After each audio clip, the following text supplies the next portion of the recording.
చాలామంది ఇప్పుడు క్యారెక్టర్ ఆర్టిస్టులు బయటకు వచ్చి ఇంటర్వ్యూలు ఇచ్చిన సందర్భాల్లో చెప్పారు, పలానా టైంలో నేను లొంగిపోవాల్సి వచ్చింది, నాకు ఆప్షన్ లేకపోయింది, రాత్రి 2 గంటలకి నా డోర్ వచ్చి కొట్టేవారు తాగేసి. మరి ఇవన్నీ ఏమిటంటే వీటిని ఏ పరిధిలో చూడాలి, ఏ కోణం నుంచి చూడాలి? ఇవి ఇంటర్వ్యూ అంటే ఇవేదో ప్రైవేట్గా చెప్పినవి కాదు సార్, బహిరంగంగా బహిర్గతంగా చెప్పారు. ఇప్పుడు ప్రాబ్లం ఏంటంటే ఇక్కడ మన సమాజం ఫస్ట్ అసలు ఆడపిల్ల అంటేనే లోకువ, బయట కూడా సమాజంలో జనరల్గా సినిమాల్లో ఉన్నాడంటే అసలు మరీ లోకువ, అంటే వాళ్ళకి ఏదో taken for granted. Correct, taken for granted. So ఎవళ్ళైనా ఏదైనా చేయొచ్చు. అండ్ ఈ సినిమాల్లో నిజాలెన్నో అబద్ధాలెన్నో మనకేమీ తెలియదు, కానీ ప్రతి వాళ్ళకి ఒక ట్యాగ్ పెట్టేసి ఉంటుంది, ఈ అమ్మాయి ఆ అబ్బాయితో ఉంది, ఆ అబ్బాయి ఆ అమ్మాయితో ఉన్నాడు, సంథింగ్ ఉంటుంది. అవును. ఈ ఇంటాక్సికేషన్ స్టేజ్ వస్తుంది, నైట్ తలుపులు కొట్టేవాళ్ళంతా మందు కొట్టినట్టు వస్తారు. వాళ్ళకి నాకు దొరకలేదు, వాళ్ళకి ఈ టైప్లో ఉంటారు వీళ్ళంతా. దీని మీద ఈడే తలుపు కొట్టి ఆడి దగ్గరికి వెళ్ళా, నా దగ్గర రావా, ఈ టైప్లో ఉంటారు. ఇవన్నీ ఇటువంటి అంటే ఊరికి చెప్పు, దీని మీద కాదు, బట్ అటువంటి జరుగుతానికి అవకాశాలు ఎక్కువ ఉంటాయి. అవకాశాలు ఉంటాయి, రైట్. కానీ చాలా గొప్పగా గౌరవం నిలుపుకుని అద్భుతమైన సినిమాలు, అంటే నిజంగా కళాఖండాలు సృష్టించిన గ్రూప్స్, టీమ్స్, టెక్నీషియన్స్ ఎంతమంది ఉన్నారు సార్, చాలా గొప్పవాళ్ళు ఉన్నారు. అన్ఫార్చునేట్లీ వీటి గురించి ఎక్కువ మాట్లాడతాం కానీ మనం. అద్భుతం. ఇప్పుడు ప్రతి మనిషికి వీక్నెస్ ఉంటుందమ్మా, రకరకాల వీక్నెస్ ఉంటుంది.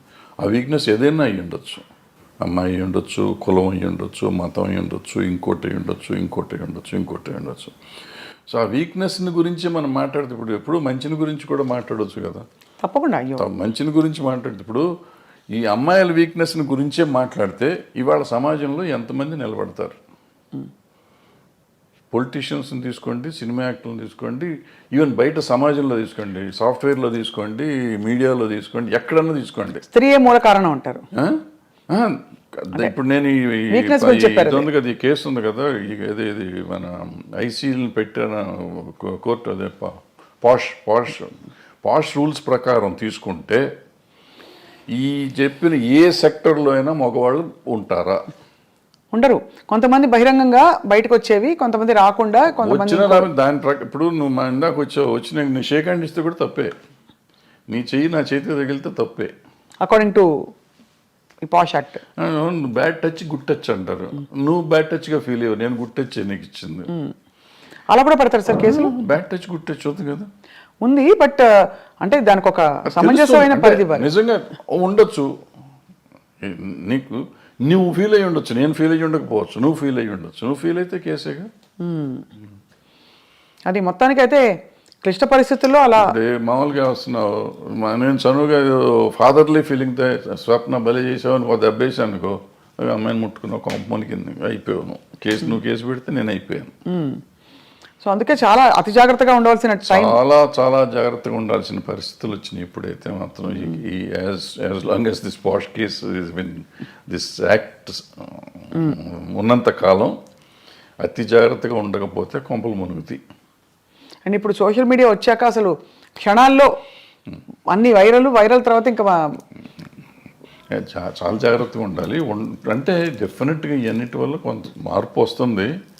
100% పోతుందా అంటే నేను అంత ఈజీ కాదు, ఎందుకంటే ఆడపిల్లలు కూడా కొంచెం స్ట్రాంగ్ అవ్వాలంటే ఉన్నారమ్మా, చాలా స్ట్రాంగ్ ఉన్నారు. ఆడపిల్లలు అంత ఈజీగా ఏం లేరు. కొంతమందికి సర్వైవల్ కోసం లొంగేవాళ్ళు ఉంటారు. సర్వైవల్ కోసం నేను ఏదైనా అచీవ్ చేయాలి, ఎలాగైనా అచీవ్ చేయాలనుకునే వాళ్ళు కొంతమంది, ఏమీ చేయకుండా నేను అచీవ్ ఎందుకు చేయలేను, నా టాలెంట్ నేను ఎందుకు అచీవ్ చేయలేను చేసిన వాళ్ళు ఉన్నారు, చేస్తున్నారు కూడా. ఆ రకంగానే అచీవ్ చేస్తారు, ఈ రకంగానే అచీవ్ చేస్తారు. ఎవళ్ళు రైట్ ఎవళ్ళు తప్పు అంటే tell me one name sir who you have great respect for, అంటే ఇన్ దిస్ రిగార్డ్ వాళ్ళ కష్టపడి పైకి వచ్చారు. అంటే నేను క్యారెక్టర్ పర్స్పెక్టివ్ నుంచి చెప్పట్లేదు సార్, జస్ట్ ఏ విధమైన కంపల్షన్స్కి లొంగాల్సిన అవసరం లేకుండా పైకి వచ్చిన నటీమణులు మీరు చాలా గౌరవించేవాళ్ళు. మీకు వాణిశ్రీ గారు ఎక్కడి వచ్చారు? ఆవిడ ఎక్కడ జూనియర్ ఆర్టిస్ట్, ఆవిడ అసలు ఏ రేంజ్కి వెళ్ళారు? అసలు హీరోస్ని కమాండ్ చేశారు, ఇండస్ట్రీనే కమాండ్ చేసే లెవెల్కి వెళ్ళారు. హయ్యెస్ట్ పెయిడ్ ఆర్టిస్ట్ ఆవిడ. సింపుల్, ఆవిడ అంతకంటే గొప్పవాళ్ళు ఎవరు లేరు మార్కెట్లో. భానుమతి గారు అంటే వాళ్ళు వేరే, భానుమతి గారు కమాండ్ చేశారు. జమున్ గారు జమున్ గారు కూడా మామూలుగా ఇచ్చారు, ఆవిడ కమెంట్ చేశారు. ఆవిడ రామారావు గారు నాగేశ్వరరావు కాదని చెప్పి ఆ రోజుల్లో షీ గుడ్ విత్ స్టాండ్.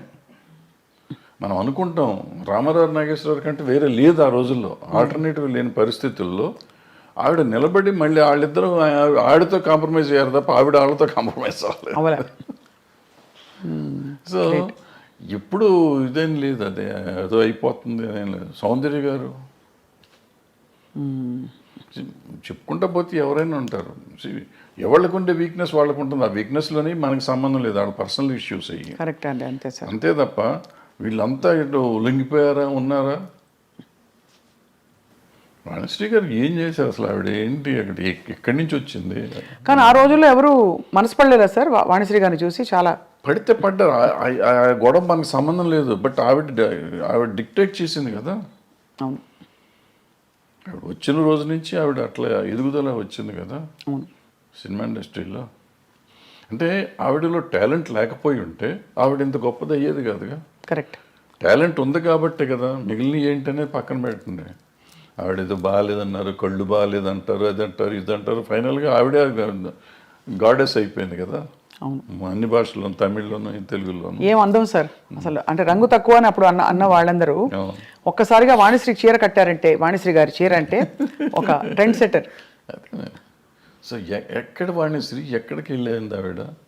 అందరు హీరోల కంటే ఎక్కువ హైయెస్ట్ రెమ్యునరేషన్ తీసుకుంది ఆవిడ. ఎంత సార్ ఆ రోజుల్లో? ఎలా ఉండేది ఆ రోజుల్లో 2.5-3 లక్షలు తీసుకుంది నాకు తెలిసినప్పుడు. అప్పుడు వీళ్ళు ఎవరు 2 లక్షలు టచ్ చేయలేదు. ఇప్పుడు ఎవరు, ఏ హీరోలు?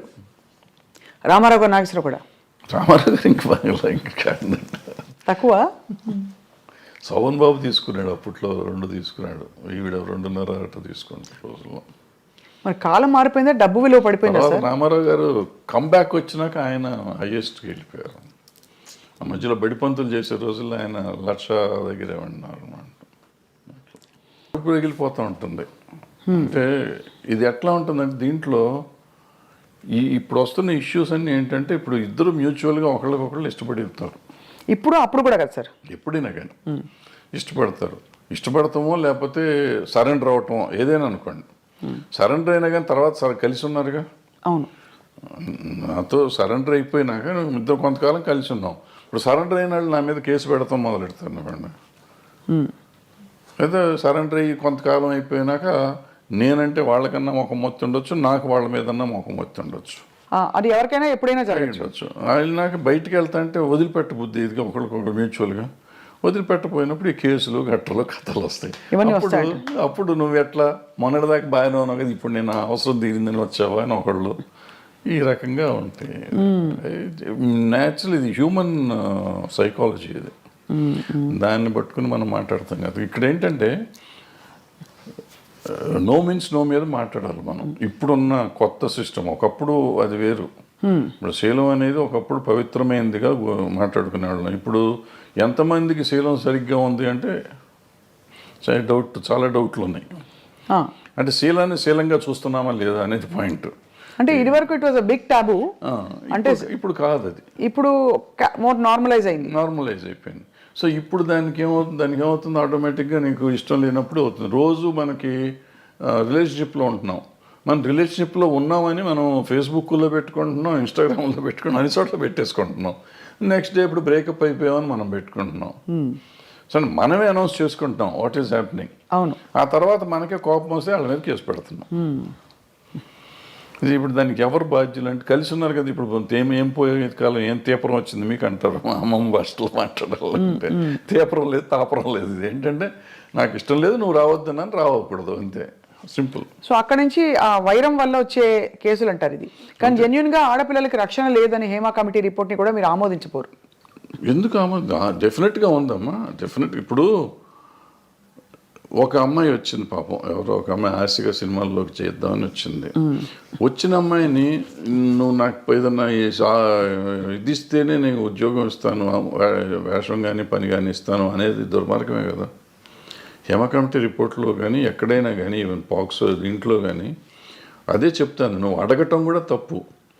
అడిగినాక లొంగి నువ్వు ఆ అమ్మాయికి పని ఇచ్చేసినా కూడా, ఎదురు పని ఇచ్చేసినా కూడా లొంగ తీసుకోవటం తప్పే. కాబట్టి ఏ రోజు తెలిసినా కానీ నా మీద నేను శిక్షార్హుడిని.